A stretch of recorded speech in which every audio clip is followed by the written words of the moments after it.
De hecho, yo estaba alegremente en Oaxaca y fue mi hermano por mí y me dice, vámonos porque tenemos que hacer las planeaciones de filosofía y lógica del CECITEM.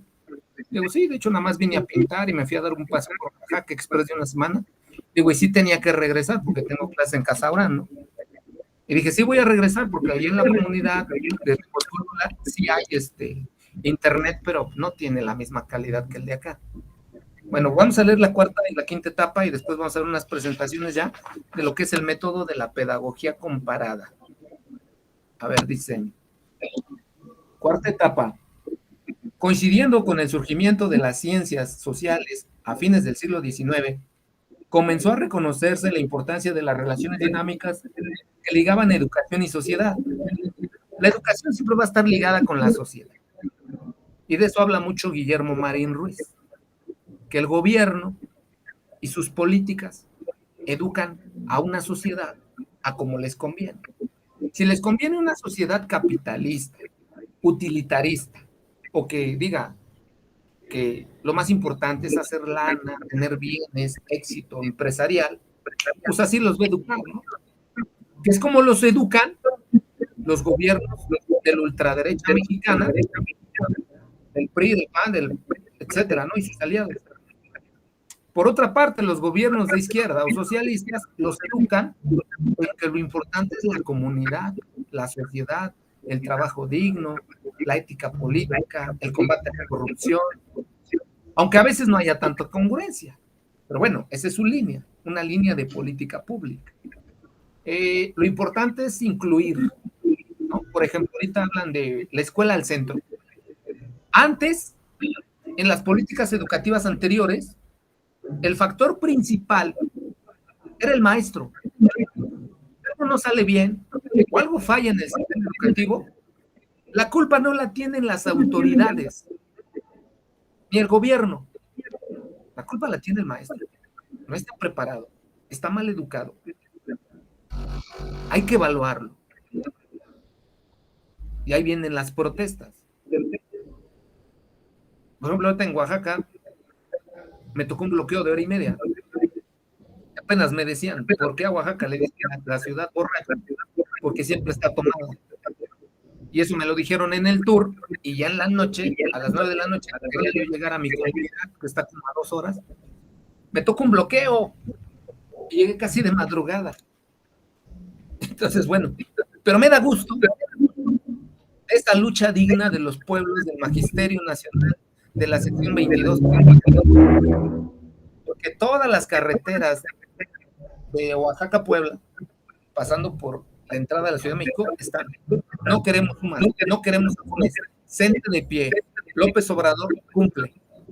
¿Por qué? Porque eso de la UMA y la FORE nos va a pegar económicamente en nuestro bolsillo. Nos quieren jubilar con menos dinero del que nos corresponde dignamente por una labor tan titánica, tan digna y tan complicada como es educar a las nuevas generaciones, ¿no? Entonces, bueno, la educación era considerada el espejo de la sociedad, pero a su vez esta era moldeada en parte por aquella. Los cambios que se producían en una se manifestaban en la otra. Lo que preocupaba entonces era comprender las interacciones entre escuela y sociedad.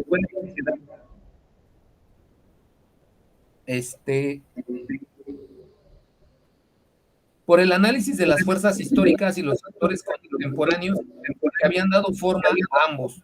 Más aún, quienes sostenían no solo se interesaban por develar la naturaleza de esta relación. Caray, se escucha doble. Okay.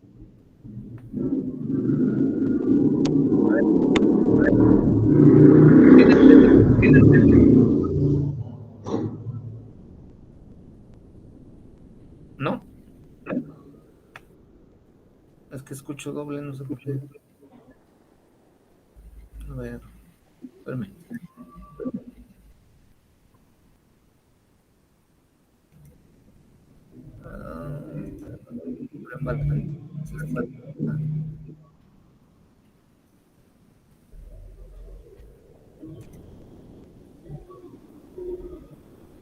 A ver, ¿ahí me escuchan? Híjole, se repite, no sé por qué. Sí, todavía se escucha doble.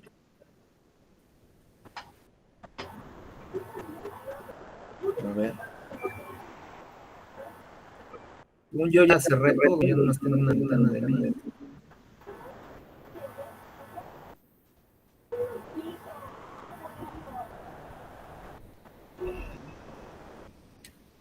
¿Ay, qué tal me escuchan?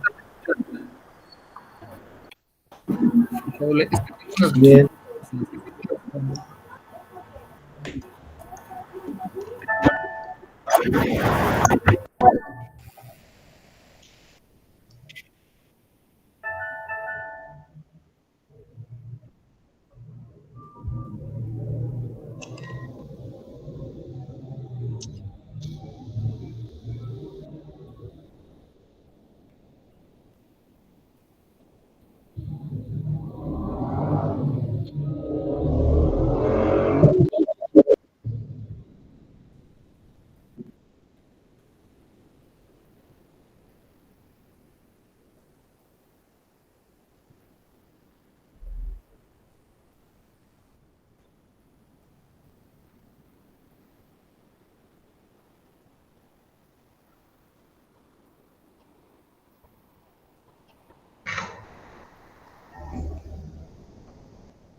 ¿Ahí me escuchan? Sí, Okay. sí, ya se escucha. Los pueblos.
¿Ahí me escuchan?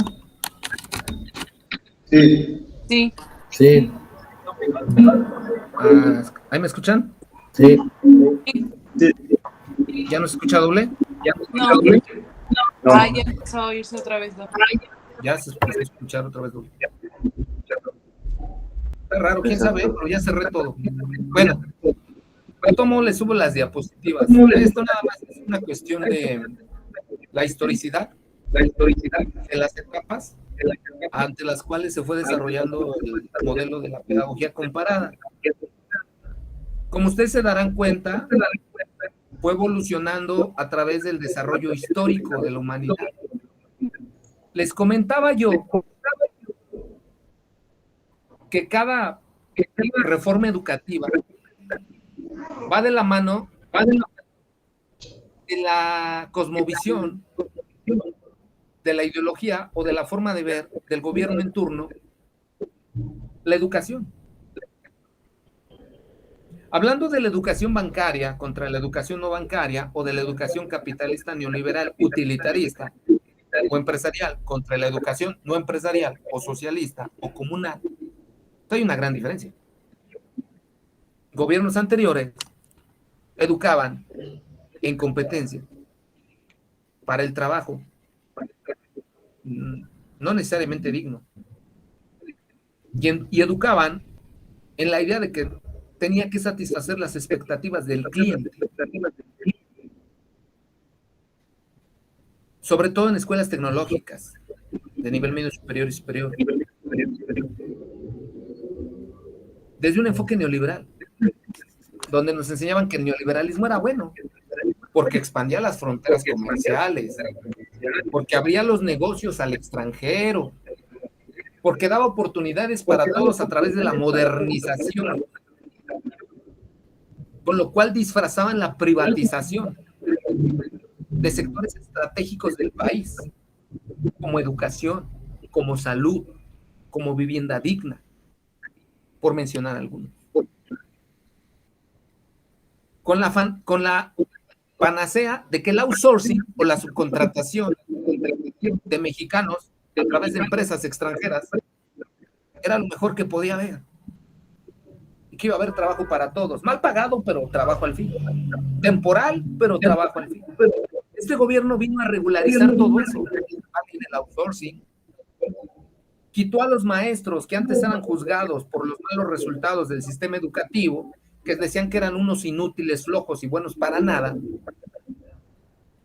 y los evaluaban, y si no pasaban sus exámenes de evaluación, los relegaban a puestos administrativos, contra una nueva escuela mexicana que dice que la escuela está al centro y que el principal factor a atender es el estudiante, en una formación digna, congruente, consciente, con humanismo, con democracia, etc.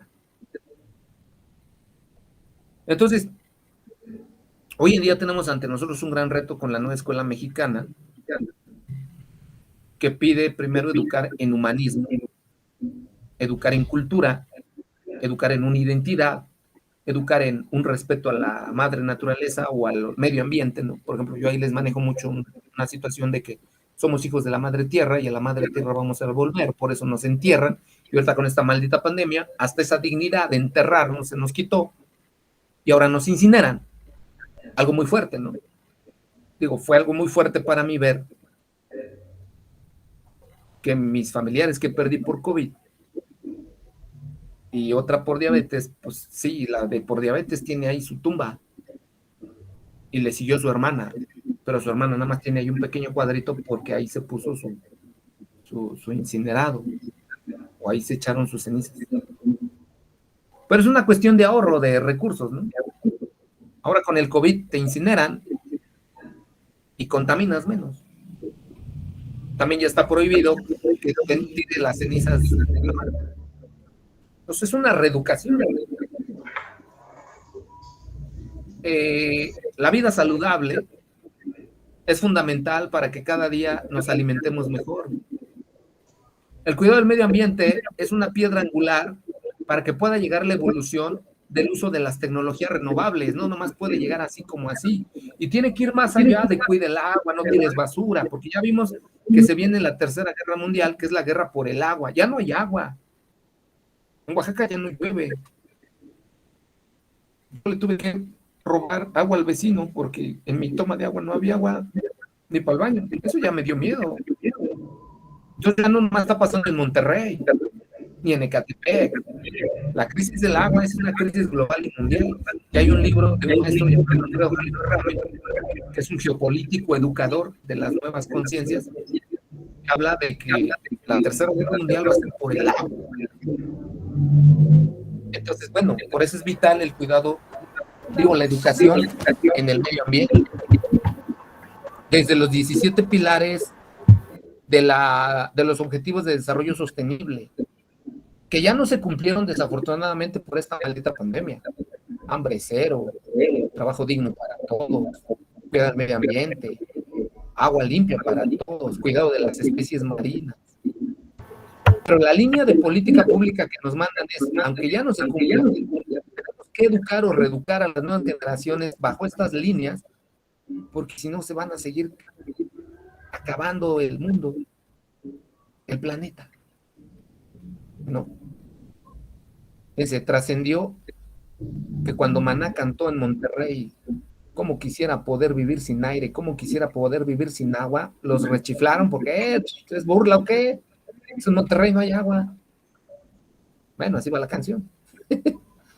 Entonces, bueno, en la cuarta etapa se busca una pedagogía comparada, develando las fuerzas históricas para poder ver la evolución a través de la comprensión de la naturaleza y sus relaciones, buscando utilizar nuestras conclusiones para fijar nuestra postura sobre el rumbo de la reforma educativa y la nueva estructura de la sociedad que construye. En algún momento, gobiernos anteriores inventaron una jalada llamada El Mexicano que Queremos para el siglo XXI. Los invito a leerla. Está en internet, si no se la suben. Pero es disfrazada. Porque ahí sí dice que queremos un mexicano de pensamiento crítico, lógico, matemático, o mexicano, ¿no? Pero también queremos un mexicano competitivo, capaz de satisfacer las necesidades de un mundo globalizado. jodió el asunto. No todos tenemos una cosmovisión de globalización, aunque nos la quieran imponer. No todos tenemos una cosmovisión de neoliberalismo, de que lo mejor que nos pudo pasar es el neoliberalismo. Que se privaticen las empresas nacionales, que cada vez intervengan más intereses extranjeros en la administración de los recursos nacionales, ¿no? Eso para mí es basura, eso para mí no sirve, es una estupidez humana, porque a la larga vas a acabar con el planeta. Y va a pasar lo que pasó en la película de Avengers Infinity Wars con Thanos, o en la película del planeta de los simios con César, donde un virus va a venir a dar al traste con todo, y los animales van a ser más inteligentes que la misma humanidad, y alguien va a querer seguir destruyendo a la humanidad mediante virus creados, mutables, que quedan fuera de control, que es lo que está pasando ahorita porque hay tanta variante. Y vas a terminar de extinguir a la humanidad porque la humanidad no supo convivir con la madre naturaleza, no supo convivir con los elementos dadores de vida, no supo convivir en armonía con sus semejantes o iguales. Entonces, es complicado. La tarea de los educadores del siglo XXI en América Latina, británica, es complicada. Se recurre a la historia con frecuencia y se suele adoptar un matiz determinista, aunque los problemas de causa-efecto preocupan a los comparatistas. Sus razonamientos caen siempre en un conocido círculo vicioso. El carácter nacional determina la educación determina el carácter nacional. ¿Cómo quebrar este desconcertante círculo en un problema que es un problema difícil de resolver? Quinta etapa. Después de la Primera Guerra Mundial se acentuó significativamente el alcance explicativo de las ciencias sociales. Muchos gobiernos mejoraron cantidad y calidad de sus series estadísticas, al tiempo que las técnicas se hicieron mucho más elaboradas. En parte, como respuesta ante estas nuevas posibilidades, las ciencias sociales comenzaron a basarse más y más en métodos cuantitativos, mientras las exigencias de los investigadores urgían la producción de nuevo material estadístico. Esta ocurrió especialmente en el campo de la economía, que es la ciencia que administra la escasez de los recursos, y la sociología, que es la ciencia que estudia cómo se organizan las sociedades a través de la evolución de la historia. Y en los últimos años, tal tendencia se extendió a las ciencias políticas e incluso a la antropología. Fueron adoptados métodos estadísticos no solo en las ciencias sociales propiamente dichas, sino también en algunas ramas de la educación, especialmente en psicología y psicometría. Por consiguiente, a los orígenes humanísticos de las ciencias sociales que explicaban su insistencia en lo filosófico histórico, se superpusieron gradualmente nuevas inquietudes y métodos de carácter empírico y cuantitativo. La educación comparada siguió lentamente este camino. A partir de la Segunda Guerra Mundial, estas tendencias se han intensificado y la orientación empírica de las ciencias sociales ha comenzado a dar nueva forma a la educación comparada. Por eso el estudio contemporáneo internacional. En esa materia se basa al mismo tiempo en conjuntos más amplios de datos y en técnicas perfeccionadas de investigación sociológica. Los métodos empíricos y cuantitativos para la educación comparada tropiezan todavía con gran dificultad, pero es indudable que su contribución potencial en este campo es tan grande que habrá de ser tenido en cuenta. Entonces, bueno, en síntesis, la evolución comparada, la educación comparada tuvo una evolución a través de la historia y sus etapas prioritarias o fundamentales.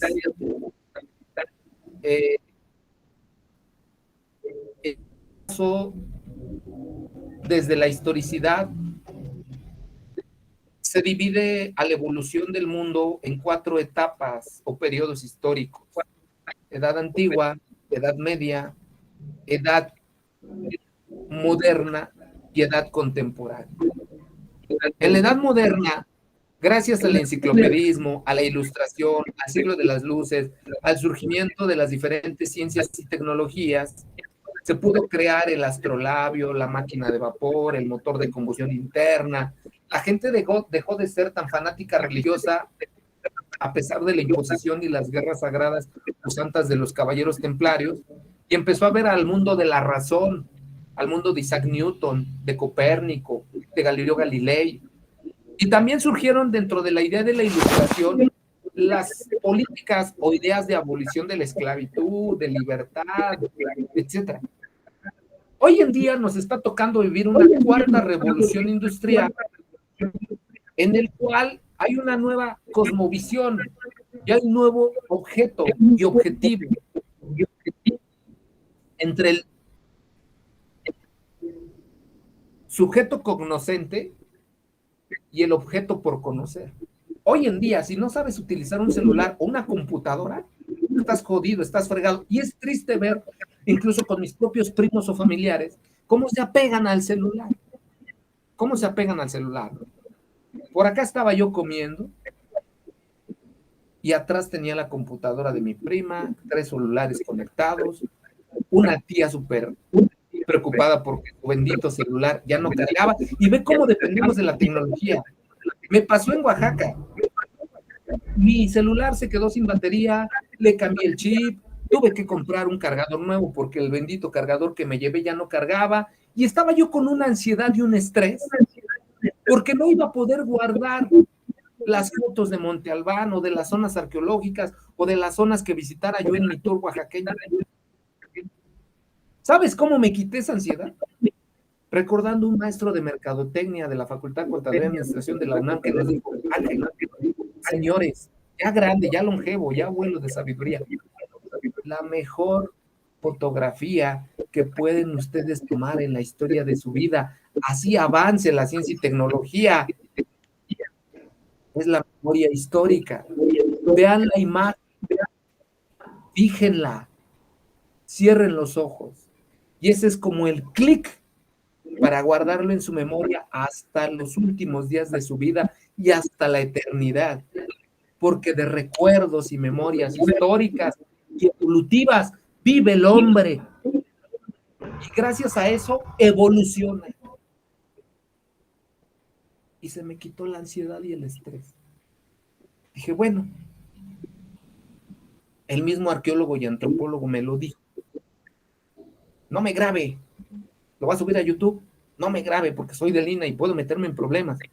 Ahorita estamos protestando, este gobierno sí está promoviendo la cultura, pero también le quitó el 17% a Lina, entonces nos está partiendo el queso. De lo que usted rescate, entienda, comprenda o aprenda de lo que yo aquí estoy dando o diciendo, usted reprodúzcalo a su manera. Tiene los medios, dice que tiene un canal de YouTube, haga Photoshop o haga los videos, ¿no? Entonces dije, bueno, pues ahí está, perfecto. Tengo fotos en Mitla, voy a hacer Photoshop para hacer mis fotos de Monte Albán. De todos modos, las imágenes de Monte Albán están en internet.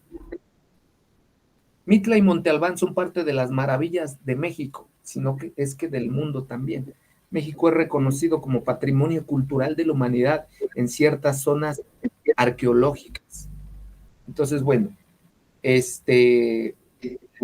voy a subir a internet, bueno, a la Classroom, una presentación que ya no nos dio tiempo de ver ahora por las fallas de las TICs, que esa es otra cosa, ¿no? O sea, muy chido y todo, como el meme, ¿no? Muy padre y todo, pero pues como les explicó la clase pasada, no todos tienen TICs, no todos tienen una computadora, no todos tienen los recursos. Yo nada más me imagino el esfuerzo titánico que tuvo que hacer mi prima y su esposo para poder hacerse una computadora y 3 celulares para cada chaval. Y es triste verlos ahí jugando en su celular, pero no me vine tan triste porque también vi que un sobrinito quiere ser conductor de tractocamiones y tiene sus cochecitos o policía. Digo, bueno, todavía hay esperanza. Las TICs no los han absorbido tanto. Y veo que es un niño que tiene potencial. Para la siguiente, ya vi que son 2, le llevo sus 2 de Povachinsi y les enseño a utilizar las matemáticas mayas vigesimales para que desarrollen más su memoria. porque tienen ese potencial, esa capacidad, este tipo de herramientas tiene esa virtud o ventajas, ¿no? Pues bueno, objetos de estudio, la ciencia, a través de un método.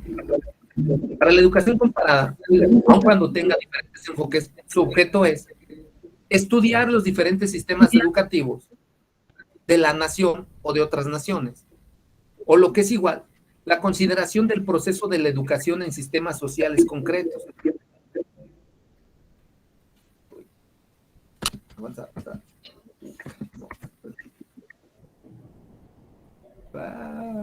Traba, ¿qué es lo que les digo? Se traba.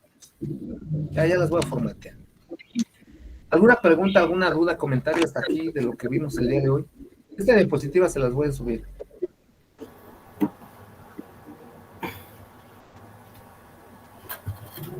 ¿Preguntas? No, profe. ¿Todo bien?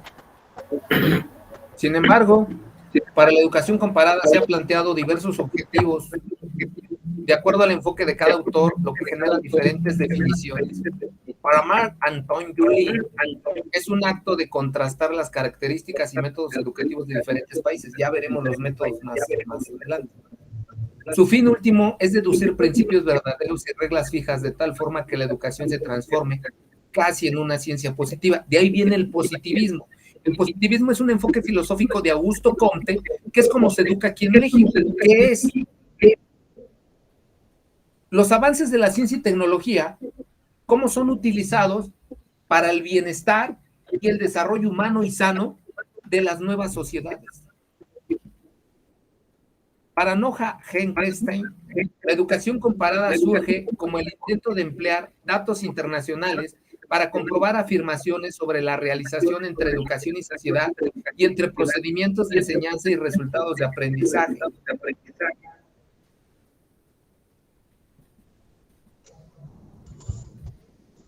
Ahí está. Las diferentes corrientes de la educación comparada son el positivismo, el relativismo y la fenomenología.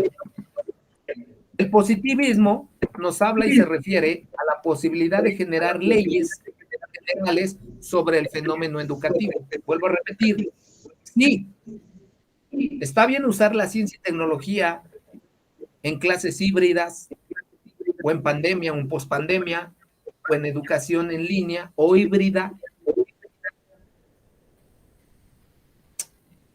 pero también hay que tener en cuenta que el mal manejo de las ciencias y tecnologías nos puede meter en problemas, incluso legales. Entonces hay que tener cuidado con eso. En cuanto al relativismo, ahora también tiene sus desventajas, ¿no? Véanme, puso lentes, soy un cuatro ojos. ¿Quién tiene la culpa? La tecnología. Porque cuando era niño en los 80s me clavaba en las caricaturas y me pegaba la televisión, me regañaban, nunca hice caso, terminé con anteojos. Ahora, hay un uso intensivo de la computadora, hay un uso intensivo del celular, estás perdiendo la vista. Tengo una amiga de la tradición que se llama Rosy Scalotzin, que hace esto para ver su bendito celular, ya no ve. Digo, no manches, Rosy, ya casi te metes al celular, es que ya no ve, Ángel. Y tiene como 60 años, y ya no ve. Y ella, había un maestro llamado Roberto Valero, en paz descanse, que decía que si él quería ser feliz, él era feliz viendo en su pueblo de Barra de Navidad, en las playas, chacualeando chamacos, jugando con la arena, jugando con el agua del mar, siendo felices, descalzos, brincando, viviendo la vida, sin ninguna tontería o estupidez o cosa como la tecnología, sin estas porquerías, decía él. Él decía, eran sus palabras. Entonces digamos que era un mexicanista y era un profesor, porque fue profesor químico biólogo de la UNAM. Utilizaba esto nada más de manera indispensable, pero hoy en día estamos prácticamente pegados a estas charlas. No puedes viajar sin esto, porque no te puedes comunicar, porque no puedes tomar fotos, no puedes tomar videos. Y hoy en día en la nueva pedagogía y en la nueva educación todo es evidencia, que tu foto, que tu imagen, que tu... Llegamos al absurdo de que estamos trabajando en casa y las autoridades educativas o las autoridades empresariales, manda foto, manda imagen, manda un archivo de que estás trabajando, ¿no? Entonces, bueno, relativista. Todo fenómeno debe de ser entendido desde un contexto. Todo es relativo. A ver, la globalización no es buena para todos, El neoliberalismo no es bueno para todos. No todo es un sistema capitalista de acumulación de dinero. Y eso le agradezco a la prepa, al EPOEM, Preparatoria Oficial del Estado de México, que me dé esa oportunidad de dar una educación más liberal, más diversa. Porque en el CECITEM todo es tecnología, competencias, neoliberalismo, globalización. Afortunadamente doy filosofía y ahí me expando y me abro y demuestro mis capacidades histriónicas, filosóficas, artísticas. Y aquí en economía, como les tengo que hablar de modos de producción, sí les hablo de capitalismo, pero también les hablo de comunismo, también les hablo de socialismo, también les hablo de esclavismo, también les hablo de otros estudios filosóficos. La fenomenología no es posible la comparación porque cada fenómeno, es único e irrepetible. Esta pandemia que se vivió del 2020 al 2022 es muy diferente a otras pandemias de hace 100 años o las que vendrán, porque no es la última. Las pandemias, las guerras, son formas de controlar a la población y su evolución. Diversos objetos de la educación comparada antes de la década de los 80. Responder cuestiones pedagógicas individuales o leyes universales. Intentar resolver problemas. Aquí hay un enfoque llamado estudio de casos o resolución de problemas, ¿no? Que no necesariamente tienen que ser matemáticos, o sea, le pones un estudio de caso. Por ejemplo, yo en filosofía manejo mucho algo llamado comunidades de indagación, que son estudios de caso. ¿Por qué la pareja fue infiel? ¿Por qué el niño se droga? ¿Por qué el adolescente quiere abortar? ¿Por qué X o Y no le gusta la escuela o no ve un desarrollo humano en la escuela? ¿Por qué tal personaje se quiere suicidar? Etcétera. Y el aprendizaje basado en problemas, pues no sé, tenemos un problema en la escuela. La escuela no genera los recursos suficientes para ser autogestiva. Ahora que la escuela de Peña Nieto el nuevo modelo educativo de la reforma educativa nos dice que tenemos que ser autogestivos y la escuela tiene que proponer o crear o desarrollar sus propios recursos, ¿qué proyecto social, educativo, político, tecnológico, sustentable, productivo proponemos para generar recursos y atender de manera adecuada las demandas o necesidades de una sociedad con determinadas características? Por eso es la fenomenología, porque no es lo mismo, no es la misma comunidad, no son las mismas necesidades, no son los mismos contextos. Analizar e interpretar las prácticas y políticas educativas, extraer conocimientos nuevos de orden teórico y práctico. Por ejemplo, esto les invito a investigar más sobre eso: constructivismo, aprendizaje significativo, aprendizaje basado en problemas, ¿cómo se llamaba? Educación en acción, porque son las tendencias. De hecho, les voy a subir un libro en el cual vienen todas esas tendencias. Extraer, analizar y explicar las semblanzas y diferencias entre hechos educativos y sus relaciones con el entorno, y buscar leyes provisionales que regulan las diferentes sociedades y momentos de la historia humana. Por ejemplo, ahorita en pandemia, ¿no? Es que el alumno no se conectó porque es flojo, ¿no? O que el maestro no dio clases porque es flojo. Hay que ver el contexto. Igual y se enfermó, igual está internado, igual y le dio COVID, igual y se tuvo que poner a trabajar porque toda la familia cayó víctima de este COVID. Y sí tuve casos. Tuve el caso de una alumna que nunca conocí, nunca vi su rostro, pero sí su corazón, su esfuerzo, su voluntad. Profe, yo no me voy a conectar a las clases. ¿Qué? Y así me lo dijo. ¿Por qué? No puedo. ¿No tienes computadora? No, computadora no tengo. ¿Celular? Sí tengo, pero la verdad toda mi familia cayó enferma del virus y yo soy la única que está sana y tengo que trabajar para ayudarlos y mantenerlos. Y trabajo de mesera en un restaurante que prácticamente es de 9 de la mañana a 7 de la noche. No puedo conectarme a sus clases a las 7 de la mañana, porque es hora, me estoy bañando, me estoy preparando para ir a la escuela. Pero yo voy a hacer un compromiso con usted. Y por eso empecé a hacer los videos. Haga sus videos, súbalos, yo los veo, están muy interesantes, me gustan mucho, súbalos, yo los veo, retroalimento, hago su evidencia la mando por internet, hago sus podcasts o audio, o lo que usted me pida, profe, yo lo hago. Pero deme chance de no conectarme. Eso fue lo que aquí en UNCA llamamos una educación autodidacta. No te conectas, no se te obliga a conectarte, pero sí tienes el compromiso de ver el material que el docente suba, retroalimentar y entregar tus evidencias en tiempo y forma. Porque hay un contexto, estudias y trabajas. Y esta pandemia y esta cuarta revolución industrial vino a rompernos el paradigma de que la educación a fuerzas tiene que ser presencial. Puede ser híbrida o puede ser a distancia, pero hay ciertos factores o condiciones que se tienen que dar para que esto fluya. A partir de los años 80, los profesionales de otras áreas se interesaban por la educación comparada y por ello llegaban los métodos propios de estas disciplinas al campo de la educación comparada, y esto permite la transdisciplinariedad, lo que hoy en día nosotros llamamos transversalidad. Por ejemplo, hoy en día, con esto de la pandemia y de la cuarta revolución industrial, llegó algo que se llama STEAM, de Rusia y Estados Unidos, que es un modelo educativo donde no importa la asignatura que tú des, filosofía, lógica, ética, economía, administración, contabilidad, matemáticas, psicología, no importa la asignatura que tú des, ni el grado al que tú la des, tienes que meterle la relación o transversalidad con lo que es la ciencia, que lo hice ahorita, con la tecnología, con incluso conocimientos de ingeniería, con matemática y con arte. Por eso se llama STEAM o modelo STEAM. Hay una asociación o hay una fundación internacional que se llama así, STEAM, y da premios y reconocimientos a maestros que utilizan esas tecnologías. Por ejemplo, yo con el Nepo Watsinsin, que les presentaré la clase próxima, yo meto STEAM. Es una maravilla.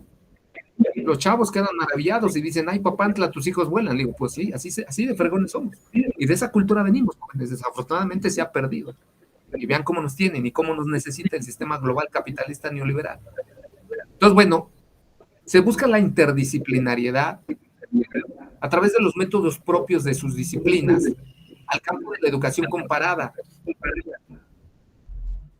Hay una crisis metodológica entre la descripción y la comparación de los métodos, y hay una invasión de los métodos de las ciencias sociales, así como un exceso de diversidad y un enfoque entre la educación europea y la educación norteamericana. Por eso a mí me encanta la nueva escuela mexicana, porque tenemos nuestro propio modelo identitario, cultural de educación. Por ejemplo, yo veía a un chico llamado, bueno, le digo Valeriano porque se apellida Valeriano, es un buen amigo que también de economía y en CECITEM, y lo veía que en la explanada hacía un círculo con gises y les explicaba la circunferencia y los grados, y me acordé del Temalacastli, que es un juego antecedente del famoso aprensivo, que es como se les enseñaba a contar antes a los niñitos, ¿no? Y luego le vi que con granitos de frijol, de maíz, con lentejitos, con cositas así, empezaba a hacer figuras geométricas, y dije, a todo da, eso viene de la educación indigenista en México. ¿Sabías eso? No, a mí se me ocurrió nada más. Digo, bueno, pues nosotros tenemos un método llamado Temalacastli, que es enseñarles primero a sumar y a restar con el avioncito, luego les metemos el patoli, que es un método que les enseña los puntos cardinales y la posición, la orientación, y al final les metemos el Nepo Watsinsin, que es manejar matemáticas a nivel suma, resta, multiplicación, división, y ahorita estamos haciendo experimentos en el Tecnológico de Iztapalapa para meterles álgebra a chicos de gestión empresarial y de logística. Entonces eso es transversalidad. Perspectivas teóricas que inciden en la aplicación. Historicistas, como ya lo vieron, positivistas, modernizadores o modernistas, enfoques de resolución de problemas, enfoques del sistema global mundial globalizado. Y bueno, vamos a dejarla aquí. Hasta aquí se pudo grabar, espero poder después más adelante grabar lo que faltó, porque sí, en el Meet del celular no lo pude grabar, no encontré el botón, pero bueno, ya grabé este pedacito. ¿Alguna pregunta, alguna duda, algún comentario? ¿No? Bueno, todo bien, maestro. Su tarea va a ser hacer un ensayo, un ensayo o un reporte de investigación sobre cómo fue la evolución de la educación comparada en el mundo y en América Latina, para que ustedes, a ver qué más encuentran, ¿no? De cómo fue evolucionando esto de la educación comparada y cómo esto de la educación comparada hoy en día puede ser un arma bastante potencial y benigna para la nueva escuela mexicana. Para la nueva escuela mexicana también les voy a dejar investigar los pilares y las líneas de política pública de la nueva escuela mexicana. No se espanten, les voy a subir una presentación que ya trae todo eso a nivel medio superior, que no varía mucho a nivel básico, ¿no? Entonces, bueno, muchas gracias. Una disculpa al joven que está allá por no haberme presentado, pero pues ahora sí que la salud es primero. Y nos vemos la próxima clase. Cuídense mucho. Profe, Me dio gusto con ustedes. igualmente. Hasta luego. Gracias. Gracias. Bye, cuídense. Gracias.